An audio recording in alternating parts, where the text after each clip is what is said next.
നമസ്കാരം. ഈ വാർത്താ ദിനത്തിൽ ഇതുവരെ സംഭവിച്ച വാർത്തകൾ സമഗ്ര രൂപത്തിൽ അവതരിപ്പിക്കുന്ന വാർത്താ സന്ധ്യ ആരംഭിക്കുന്നു. എല്ലാ പ്രേക്ഷകർക്കും വാർത്താ സന്ധ്യയിലേക്ക് സ്വാഗതം. പ്രധാനപ്പെട്ട വാർത്തയിൽ നമ്മൾ ആരംഭിക്കുന്നു. സംസ്ഥാനത്ത് വർദ്ധിച്ചു വരുന്ന ലഹരി ഉപയോഗവും അക്രമവും ചർച്ച ചെയ്ത് നിയമസഭ.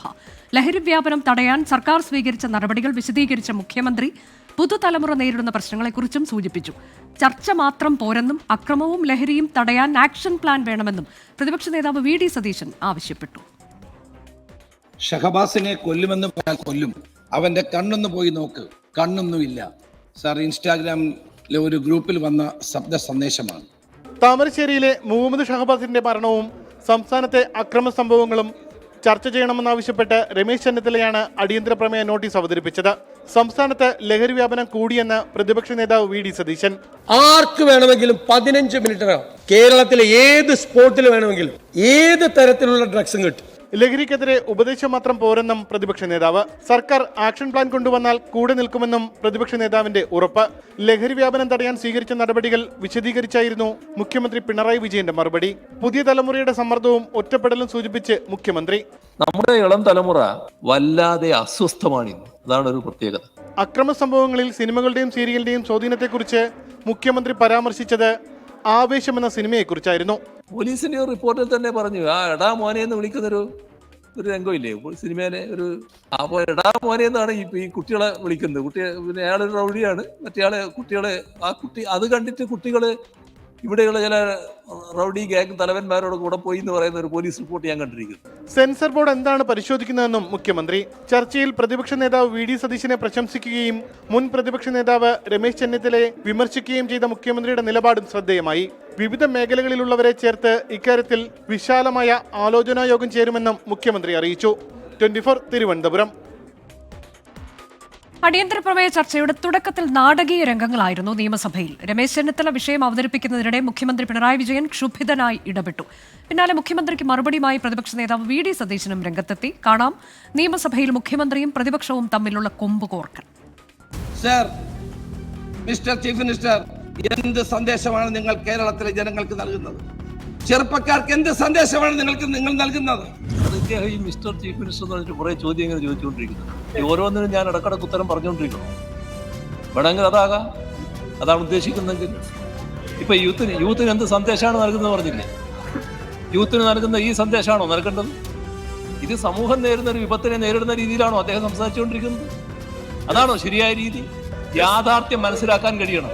നിങ്ങളാണ് കേരളത്തിന്റെ മുഖ്യമന്ത്രി, നിങ്ങളാണ് കേരളത്തിന്റെ ആഭ്യന്തര വകുപ്പിന്റെ ചുമതലയുള്ളയാൾ. നിങ്ങളെ കുറ്റപ്പെടുത്തും. അതിനെന്തിനാണ് അങ്ങ് ഇത്ര അസഹിഷ്ണുത കാണിക്കുന്നത്? വെറുതെ ഇങ്ങനെ പറഞ്ഞിട്ട് കാര്യമില്ല. ഈ ഡിബേറ്റ് സർക്കാരും മുഖ്യമന്ത്രിയും എഴുതി തരുന്നത് പോലെ പ്രസംഗിക്കാനല്ല ഞങ്ങൾ ഇങ്ങോട്ട് വരുന്നത്. ഞാൻ എന്ത് പ്രസംഗിക്കണമെന്ന് ബഹുമാനപ്പെട്ട മുഖ്യമന്ത്രി തീരുമാനിക്കേണ്ട. ഈ വിഷയത്തെ കുറിച്ചാണ് സംസാരിക്കേണ്ടത്. ഈ വിഷയത്തെ കുറിച്ച് സംസാരിക്കുന്നതിന് പകരം ഈ അവസരം ഉപയോഗിച്ച് അനാവശ്യമായ കാര്യങ്ങൾ പറയല്ല വേണ്ടത്. ഗവൺമെന്റ് വളരെ ഓപ്പണായി ഈ നാട് അഭിമുഖീകരിക്കുന്ന പ്രശ്നത്തെ ഒറ്റക്കെട്ടായി പ്രതിരോധിക്കാനുള്ള ഒരു അവസരം എന്ന രീതിയിൽ ചർച്ചയെ മാറ്റുമ്പോൾ സങ്കുചിതമായ രാഷ്ട്രീയ ലക്ഷ്യം വെച്ച് ഈ നാടിനെ അപകടത്തിലേക്കാക്കാൻ നീക്കമാണ് നടത്തിക്കൊണ്ടിരിക്കുന്നത്. തുറന്ന മനസ്സോടെയാണ് സർക്കാർ ഇതിനെ സ്വീകരിച്ചത്. അദ്ദേഹം ഒരു സാമൂഹിക വിപത്തിൽ നിന്ന് രാഷ്ട്രീയ ലാഭം എങ്ങനെ കൊയ്യാമെന്ന ദുഷ്ടലാക്കാണ്. മിസ്റ്റർ ചീഫ് മിനിസ്റ്റർ എന്ന് വിളിച്ചാൽ അൺപാർലമെന്ററി ഒന്നും അല്ല. 2016 മുതൽ 21 വരെയുള്ള 5 വർഷം ആ വിളി ഞാൻ കേട്ടുകൊണ്ടിരുന്നതാണ്. അത് കേൾക്കാത്തയാളല്ല ഞാൻ. അത് പഠിപ്പിക്കാൻ ഈ അവസരം ഉപയോഗിക്കണ്ട. മറ്റൊരു വാർത്തയിലേക്ക്. പ്രതിഷേധങ്ങൾക്കിടെ കോഴിക്കോട് താമരശ്ശേരി മുഹമ്മദ് ഷഹബാസ് കൊലക്കേസിലെ പ്രതികളായ വിദ്യാർത്ഥികൾ പരീക്ഷ എഴുതി. കോഴിക്കോട് വെള്ളിമാട് കുന്നിലെ ജുവനൈൽ ഹോമിൽ പ്രത്യേകം ക്രമീകരിച്ച കേന്ദ്രത്തിലായിരുന്നു പരീക്ഷ. പ്രതികൾക്ക് പരീക്ഷ എഴുതാൻ അവസരം നൽകിയതിനെതിരെ പ്രതിപക്ഷ യുവജന വിദ്യാർത്ഥി സംഘടനകൾ ജുവനൈൽ ഹോമിലേക്ക് പ്രതിഷേധം നടത്തി. പ്രതികളായ വിദ്യാർത്ഥികളെ പരീക്ഷ എഴുതാൻ അനുവദിക്കരുതെന്നാവശ്യപ്പെട്ട് രാവിലെ മുതൽ യുവജന വിദ്യാർത്ഥി സംഘടനകൾ പ്രതിഷേധവുമായെത്തി. 6:30 പ്രതിഷേധവുമായി എത്തിയ KSU പ്രവർത്തകരെ പോലീസ് ആദ്യം തടഞ്ഞു.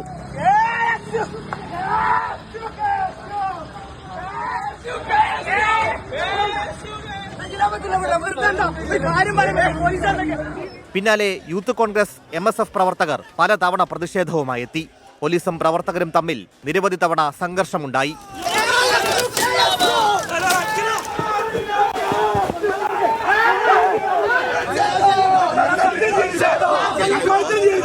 2 തവണ പോലീസിന്റെ കണ്ണു വെട്ടിച്ച് ജുവനൈൽ ഹോമിന്റെ മതിൽ ചാടിയ യൂത്ത് കോൺഗ്രസ് പ്രവർത്തകരെ അറസ്റ്റ് ചെയ്ത് നീക്കി.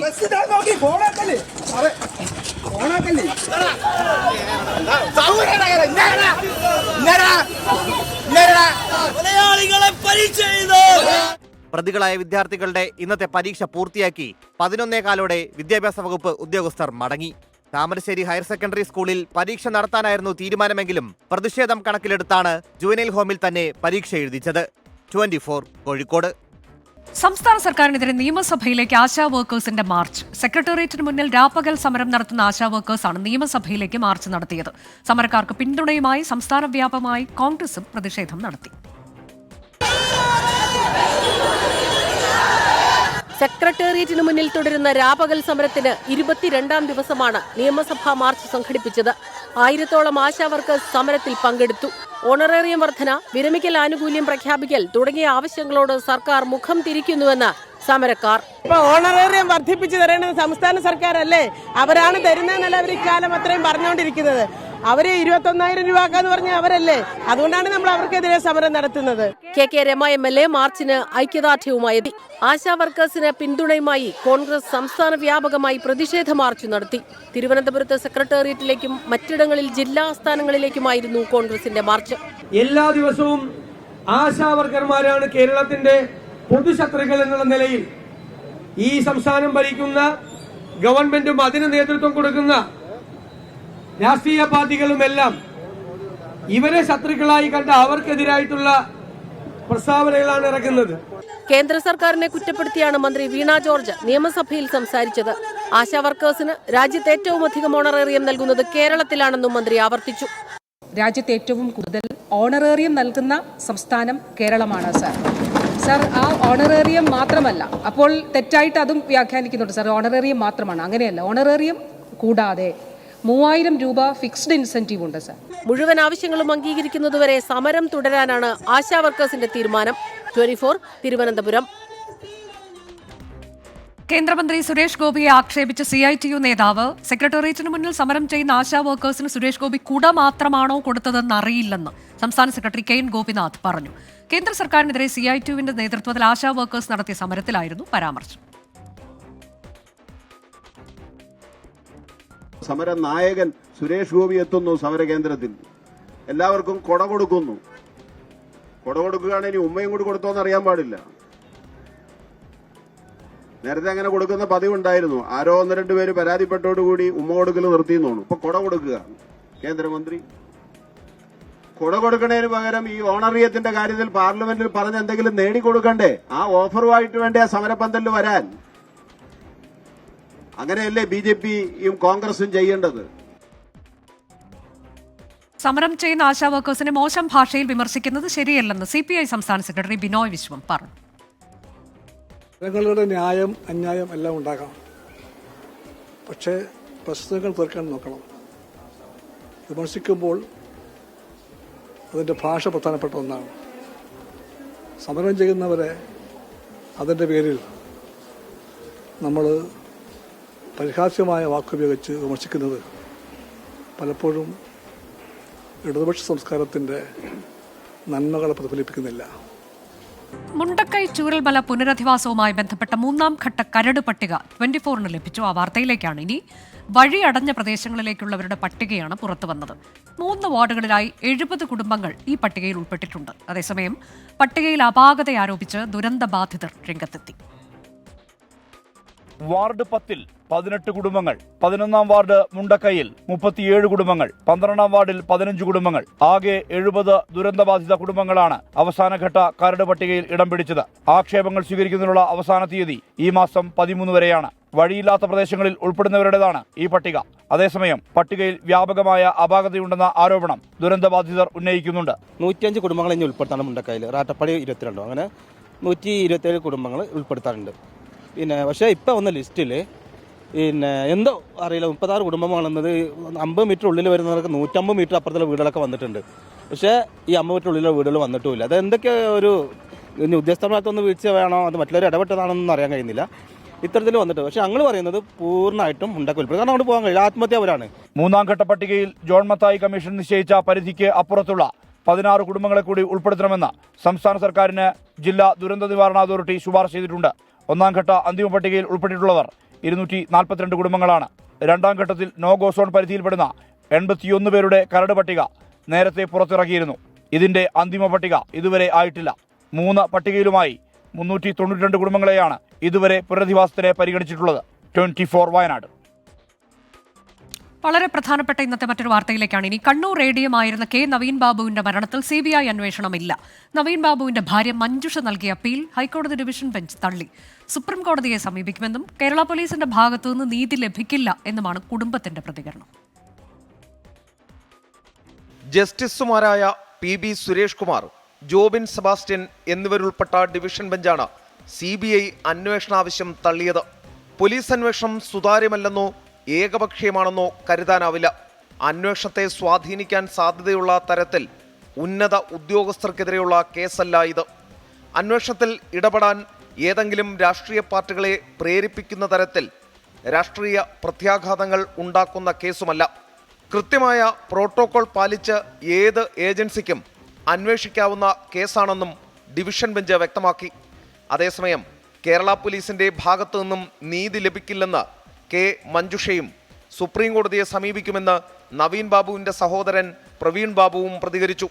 CBI അന്വേഷണം വന്നെങ്കിലേ ഞങ്ങൾക്ക് നീതി കിട്ടൂ. കേരള പോലീസിന്റെ ഭാഗത്തുനിന്ന് നീതി കിട്ടത്തില്ല. അതുകൊണ്ടാണ് ഞങ്ങൾ CBI അന്വേഷണം ആവശ്യപ്പെട്ട് മുമ്പോട്ട് പോയത്. ഇനിയും മുമ്പോട്ട് തന്നെ പോകാൻ തന്നെയാണ്. വളരെ നിരാശാജനകമായി പോയി, വളരെ ഷോക്കിംഗ് ആയിപ്പോയി ഈ ഒരു വിധി ഞങ്ങളെ സംബന്ധിച്ചിടത്തോളം. ഇതിനിടെ കെ നവീൻ ബാബുവിന്റെ സഹോദരനെതിരെ സോഷ്യൽ മീഡിയ വഴി അപവാദ പ്രചരണം നടത്തുന്നുവെന്ന് നവീൻ ബാബുവിന്റെ മകൾ ആരോപിച്ചു.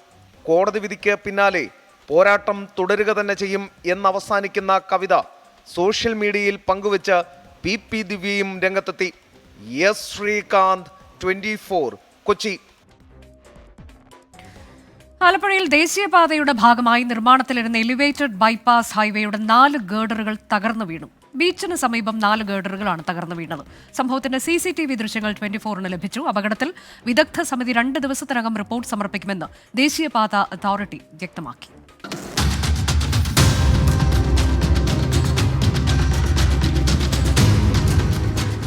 രാവിലെ അത്യുഗ്ര ശബ്ദത്തോടെയാണ് 90 ടണ്ണോളം ഭാരം വരുന്ന 4 പടുകൂറ്റൻ ഗർഡറുകൾ നിലം പതിച്ചത്. അവിടെ നിന്ന് ഇങ്ങോട്ട് ഓപ്പോസിറ്റ് പാസ് ചെയ്ത് വരുക. പാസ് ചെയ്ത് വന്നപ്പോൾ ഇവിടം വരെ എത്തുള്ളൂ. സാധാരണ നോർമലി ഞാൻ അവിടെയാണ് നിൽക്കാറുള്ളത്. ഫ്രണ്ടിൻ്റെ വീടാണ് അത്. അപ്പോൾ ഞാൻ അവിടെ സാധാരണ നിൽക്കാറുള്ളത്. ജസ്റ്റ് ഇങ്ങനെ ഓപ്പോസിറ്റ് പാസ് ചെയ്ത് ഇവിടെ വന്നപ്പോൾ തന്നെ ഭയങ്കര ഒരു സൗണ്ട് കേട്ടു. പിന്നെ ഓടുമായിരുന്നു. നടുക്കുന്നു ഈ സൈഡിൽ നിന്ന് ഒരെണ്ണം അങ്ങോട്ട് വീണു. പിന്നെ അങ്ങനെ കറങ്ങി എല്ലാം കൂടെ ഒറ്റടിക്കാൻ വീണു. സമീപത്ത് തൊഴിലാളികൾ താമസിക്കുന്ന താൽക്കാലിക ഷെഡിന് മീതെയാണ് ഗർഡറുകൾ പതിച്ചതെങ്കിലും സംഭവ സമയത്ത് അതിനുള്ളിൽ തൊഴിലാളികളോ സമീപത്ത് മറ്റാളുകളോ ഇല്ലാതിരുന്നതിനാൽ വൻ ദുരന്തം ഒഴിവായി. സമീപത്തെ ഒരു വീടിന് ഭാഗികമായ തകരാറുമുണ്ടായി. എന്റെ വീട് ഉൾപ്പെടെ കിടന്ന് കുലുങ്ങി. വീട് ഉൾപ്പെടെ ഞാനും ഓർത്ത് വീട് ഉൾപ്പെടെ പോവുകയാണ്. നിർമ്മാണത്തിലെ പിഴവുകളാണ് ഗർഡറുകൾ തകരാൻ ഇടയാക്കിയതെന്ന് കോൺഗ്രസ് നേതാക്കളും നാട്ടുകാരും ആരോപിച്ചു. തകർന്നു കിടക്കുന്ന ഗർഡറുകൾക്കുള്ളിൽ ആരെങ്കിലും അകപ്പെട്ടിട്ടുണ്ടോ എന്ന് ആശങ്കപ്പെട്ടിരുന്നെങ്കിലും പിന്നീട് ആരുമില്ല എന്ന് പോലീസും ഫയർഫോഴ്സും സ്ഥിരീകരിച്ചു. ആലപ്പുഴ ജില്ലാ കളക്ടർ അലക്സ് വർഗീസും ദേശീയപാത അതോറിറ്റി പ്രോജക്ട് ഡയറക്ടറും സ്ഥലത്തെത്തി. വിദഗ്ധ സമിതി 2 ദിവസത്തിനകം റിപ്പോർട്ട് സമർപ്പിക്കുമെന്ന് ദേശീയപാത അതോറിറ്റി വ്യക്തമാക്കി. ഒരുപക്ഷെ ഭാഗ്യം തുടച്ചിലായിരുന്നെങ്കിൽ ഇന്ന് പല വീടുകളിലും കൂട്ട നിലവിളികൾ ഉയർന്നേനെ. ആലപ്പുഴ ബീച്ചിലെത്തുന്ന സഞ്ചാരികൾ, കാർ പാർക്ക് ചെയ്യാനെത്തുന്നവർ, പ്രഭാത സവാരിക്കെത്തുന്നവർ, അങ്ങനെ ഒരുപാട് മനുഷ്യർ രക്ഷപ്പെട്ടത് തലനാരിഴയ്ക്കാണ്. ഷിബിൻ ബഷീറിനൊപ്പം മനീഷ് മഹിവാൽ, 24 ആലപ്പുഴ. ഇന്നത്തെ സ്വർണ്ണവില. ഇന്നത്തെ സ്വർണ്ണനിരക്ക് സമർപ്പിക്കുന്നത് സ്പർശ ഗോൾഡ് ആൻഡ് ഡയമണ്ട്സ്. ഫിജിറ്റലാകൂ ഇനി സ്പർശയോടൊപ്പം.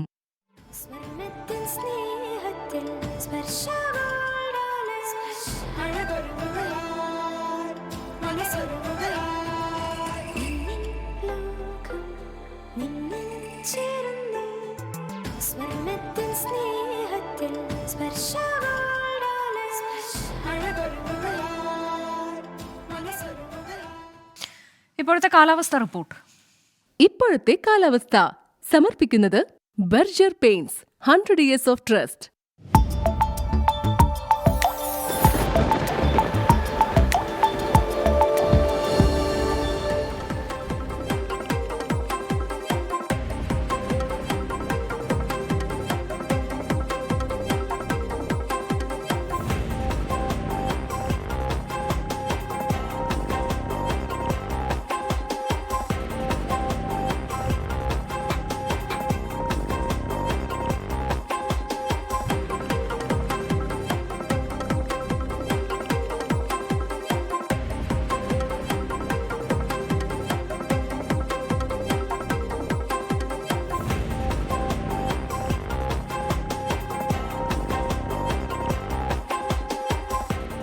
ഇന്നത്തെ വാർത്താസന്ധ്യ അവസാനിക്കുന്നു.